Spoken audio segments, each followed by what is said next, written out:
안녕하세요, 마망지입니다. 오늘 소개하고 싶은 이 책, 한마디로 재미까지 잡은 힐링 스토리인데 심지어 작가의 데뷔작이다 라고 소개하고 싶네요. 바로 글렌디 벤더라의 소설 숲과 별이 만날 때입니다. 줄거리와 함께 세 가지 포인트로 소개해 볼게요. 주인공 조에나틸, 줄여서 조는 조류생물학 대학원생이고요. 새 둥지 조사를 위해서 숲속에 위치한 한 숙소에 잠시 머무르고 있었어요. 그런데 어느 날 그 숲에서 꾀재재한 모습을 한 맨발의 소녀를 마주칩니다. 부모를 찾아주려고 했는데 아이는 자신은 외계에서 훈련 비슷한 것을 하러 지구에 왔다고 말해요. 그 미션은 여기서 5개의 기적을 봐야 되는 거래요. 그걸 마치면 다시 되돌아갈 거라면서요. 조는 당연히 그 말을 믿지 않았고, 그래서 근처에 살고 있던 달걀장수 가브리엘 대시, 줄여서 게이브에게 이 마을에 혹시 아이를 잃어버린 집이 있는지 물어보면서 도움을 청합니다.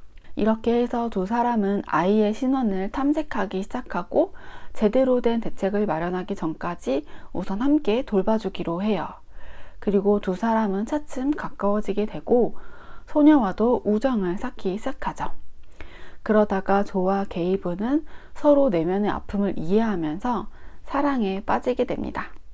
이 두 사람은 소녀를 집으로 돌려보낼 수 있을까요? 아니면 진짜 5개의 기적을 보고 소녀는 행성으로 되돌아가게 될까요? 숲과 별이 만날 때는 2020년 9월 한국에 번역 출간되었어요. 책의 띠지를 보면 타이틀이 참 많죠. 아마존 베스트셀러 1위를 비롯해서 여러 기록들이 적혀 있어서 상당히 눈길을 끕니다. 이 책은 두꺼운 축에 속하지만 소설의 도입부터 미스터리함을 풍기고 있어서 몰입감 있게 빠져들 수 있었어요. 그리고 인물들의 대화 분량이 꽤 많아서 마치 영화처럼 느껴지기도 했고 정말 쉽게 읽을 수 있었습니다. 네, 장르가 좀 복잡하죠. 우선은 대표적으로 판타지 장르로 구분되어 있지만 여러 요소가 가미되었습니다. 근데 그게 어색하지는 않고 정말 재밌었어요. 숲과 별이 만날 때는 이렇게 시작해요. 그 아이는 요정이 버리고 간 아이일지도 모른다. 상당히 판타지스러운 첫 문장이죠. 그리고 그 숲속에서 만난 아이는 외계어로 된 자신의 이름과 자기가 어디에서 왔는지, 왜 이곳에 왔는지 정확하고도 구체적으로 말해요. 근데 그 이름이 어려우니까 아이가 왔다고 말하는 얼사 메이저 행성의 이름을 따서 얼사라고 부르기로 합니다. 일단 초반에는 이 외계 소녀의 정체를 둘러싼 궁금증, 또 숲이라는 공간과 별에서 온 아이가 만들어내는 그 판타지적인 분위기가 이어지고요. 그리고 앞서 그 줄거리에서 말씀드린 조와 게이브의 로맨스도 상당히 달달합니다. 그러다가 중반 정도부터 얼싸가 말하는 그 5번째 기적에 다가갈수록 점점 미스터리해져요. 그리고 결말에 가서는 어떤 스릴러 요소도 더 추가됩니다. 이렇게 미스터리, 판타지, 로맨스, 스릴러 이렇게 조금씩 섞었지만 그게 정말 잘 믹스되어서 독특한 분위기를 형성합니다. 이건 뭐지? 저건 뭐지? 왜지? 누구지? 이러면서 정말 재미있게 읽었어요. 이런 그 장르의 변주가 장점이 된 덕분에 짧지 않은 소설을 정말 흡입력 있게 읽었고요. 또 여러 가지 그 비율을 알아차리는 재미도 있었고, 허투루 쓰는 요소 없이 이야기의 조각을 깔끔하게 맞추고 마무리된 느낌이었습니다.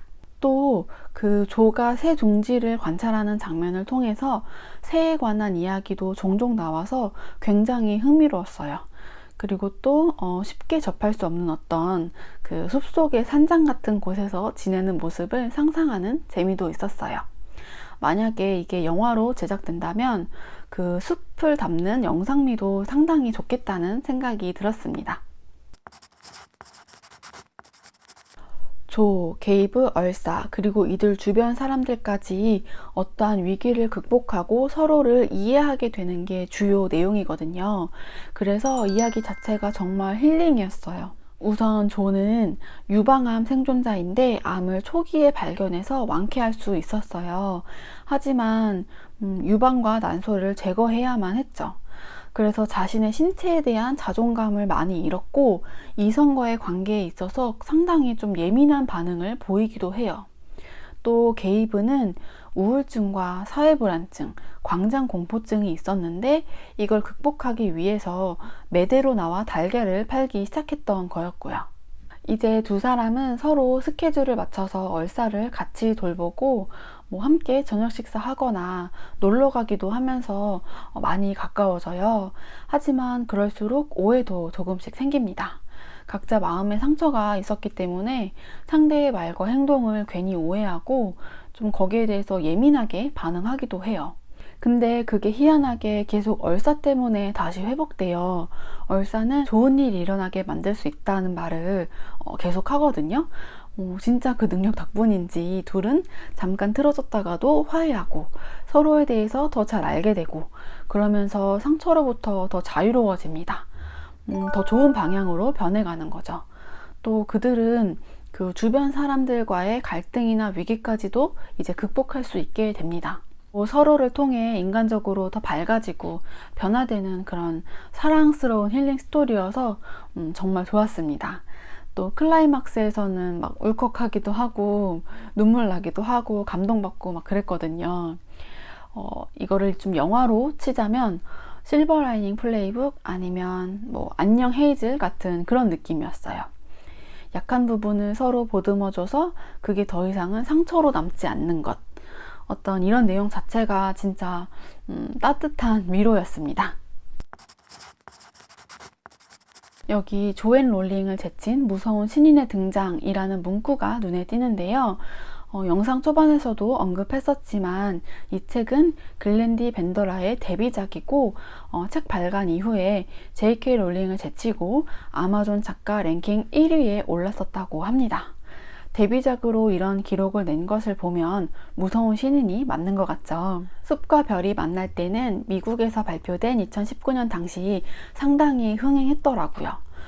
책 홍보 멘트 중에는 전 세계 15개국 번역 출간이라고 적혀 있지만 그 사이에 더 늘었는지 작가 홈페이지에는 24개국으로 되어 있었어요. 그리고 올해 4월에는 작가의 두 번째 작품이 발표될 예정인데요. 현재는 출간 전 선주문을 받고 있는데 벌써 아마존 소설 분야 베스트셀러 순위권이네요. 이 책도 한국에 번역 출간되겠죠? 기대가 됩니다. 그리고 글렌디 벤더라가 작가로 데뷔하기 전에 이력도 눈에 들어옵니다. 일리노이 대학에서 새를 연구했던 생물학자였다고 해요. 특히 멸종위기에 처한 새 전문가였다고 합니다. 그때 당시 조가 그랬던 것처럼 숲에 머물면서 둥지를 관찰하고 연구했었대요. 작가의 인스타그램에 들어가 보면 새의 사진이 되게 많더라고요. 지금은 작가로 전향했지만 그 관심은 여전한 것 같아요. 그러고 보면 주인공들에게 자신의 모습을 많이 투영한 것 같아요. 조에게는 조류 생물학자로서의 자신을 담았고 또 게이브는 그 셰익스피어 작품을 도구 삼아 문학을 좋아하는 인물로 그리면서 작가로서의 어떤 문학적 영혼을 담은 것 같습니다. 이 책이 미국에서도 상당히 반응이 좋았고 또 한국 서점 사이트에서도 평이 대체로 좋았어요. 앞으로도 기대가 되는 작가입니다. 네, 이번에 소개한 숲과 별이 만날 때는 숲에 사는 조와 게이브가 별에서 온 얼싸를 만나 둥지가 되어주고 서로 보듬어주는 따뜻한 이야기였습니다. 그리고 제가 앞서 딱히 많이 언급하지는 않았지만 이야기 곳곳에서 각종 사회적 이슈에 대한 고민을 이끌어내기도 합니다. 이 책에 관심이 생기셨다면 직접 읽어보시고 재미도 느끼고 힐링하는 시간이 되셨으면 좋겠습니다. 그럼 오늘 영상은 여기서 마칠게요. 영상이 좋으셨다면 좋아요와 구독도 부탁드립니다. 시청해주셔서 감사합니다. 안녕.